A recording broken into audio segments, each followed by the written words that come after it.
Sneha steel and furniture centre Salgare. आमच्याकडे steel भांडी, संसार उपयोगी साहित्य, sofa set, furniture, cooler, dining table, आटा चक्की व इतर साहित्यांचे एकमेव ठिकाण एक, व्हरायटी अनेक। आता शुभ मुहूर्ताची सुरुवात सलगरेतील स्नेहा स्टील मधील खरेदीनेच। वाजवी दर, सजवा फर्निचरने तुमचे घर। सर्व साहित्यावर बजाज फायनान्सची खास सोय उपलब्ध। स्टील भांड्यांना 5 वर्षे गॅरंटी, तर फर्निचर साहित्यास कीडवाळीपासून लाईफ टाइम वॉरंटी। खात्रीशीर खरेदीसाठी मिरज पूर्व भागातील एकमेव ठिकाण Sneha steel and furniture centre Salgare. आमचा पत्ता रवींद्र वस्त्रनिकेतन शेजारी सलगरे। संपर्क 90 96 25 91 38। प्रत्येक बातमीतील घटनेच्या वास्तविकतेची तुलना थेट पाहत रहा चांगली अपडेट। पलूस तालुक्यातील खटाव येथील द्राक्ष बागायतदार शेतकरी विश्वजित आनंदराव पाटील यांच्या द्राक्ष बागेत अज्ञात व्यक्तीने ट्रॅक्टर फिरवून मोठे नुकसान केल्याची धक्कादायक घटना 11 फेब्रुवारी रोजी रात्री घडली। या घटनेमुळे सुमारे 10 ते 12 लाख रुपयांचे नुकसान झाल्याचा प्राथमिक अंदाज व्यक्त केला जात आहे। विश्वजित पाटील यांच्या घराशेजारी सुमारे 2 एकर क्षेत्रावर द्राक्षाची बाग असून सध्या बागेत चांगल्या प्रतीचे पीक आले होते।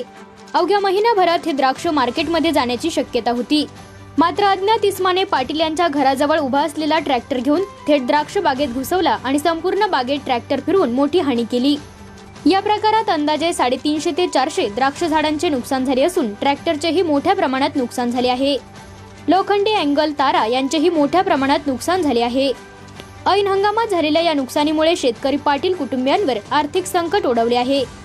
घटनेची माहिती मिळताच भिलवडी पोलीस ठाण्याचे पोलीस उपनिरीक्षक Rohidas Pawshe, police head constable Deepak Patil, police शिपाई स्वप्नील शिंदे यांनी घटनास्थळी भेट देऊन पंचनामा केला। संबंधित घटनेचे सीसीटीव्ही फुटेज पोलिसांच्या हाती लागले असून संशयित आरोपीला लवकरच ताब्यात घेण्यात पोलिसांना यश येईल असा विश्वास घटनास्थळावर उपस्थित शेतकऱ्यांना वाटत आहे। दरम्यान संबंधित ट्रॅक्टर पूर्व वैमनस्यातून, राजकीय सूडबुद्धीतून, चोरीच्या उद्देशाने का अन्य कोणत्या कारणाने नेण्याचा प्रयत्न केला जात होता की शेतीचे नुकसान करण्याच्या उद्देशाने द्राक्ष बागेमध्ये ट्रॅक्टर फिरवला गेला याचा भिलवडी पोलीस शोध घेत आहे। या घटनेमुळे परिसरातील शेतकरी वर्गात संतापाची भावना व्यक्त होत आहे। दोषींना तात्काळ अटक करून कठोर शिक्षा करावी आणि शेतकऱ्यांच्या पिकांचे नुकसान करणाऱ्यांवर कठोर कारवाई करावी अशी मागणी सर्वसामान्य शेतकरी वर्गातून होत आहे। माझं नाव विश्वजित आनंदराव पाटील, राहणार खटाव। आज सकाळी राहत्या घराशेजारी आमचा ट्रॅक्टर दररोजप्रमाणे उभा होता। सकाळी उठल्यानंतर आम्ही गडी माणसं शेतात नेण्यासाठी ट्रॅक्टर बाहेर काढण्यासाठी सांगितलं असता ट्रॅक्टर दिसला नाही, म्हणून आम्ही त्याची थोडीशी शेजारी बघितलं तर हातीघासमधून द्राक्षाच्या बागेमध्ये ट्रॅक्टर घुसलेला दिसला। काही अज्ञात इसमांनी तो ट्रॅक्टर पूर्ण बाग पाडून बागेत घुसलेला दिसतोय। तर त्याच्यामध्ये एक 350 ते 400 झाडांचं नुकसान झालेलं आहे। CCTVमध्ये एक 3 लोक दिसलेले आहेत। त्या अनुषंगाने पोलिसांनी पण पंचनामा करून पुढं त्याचा शोध चालू आहे। अंदाजे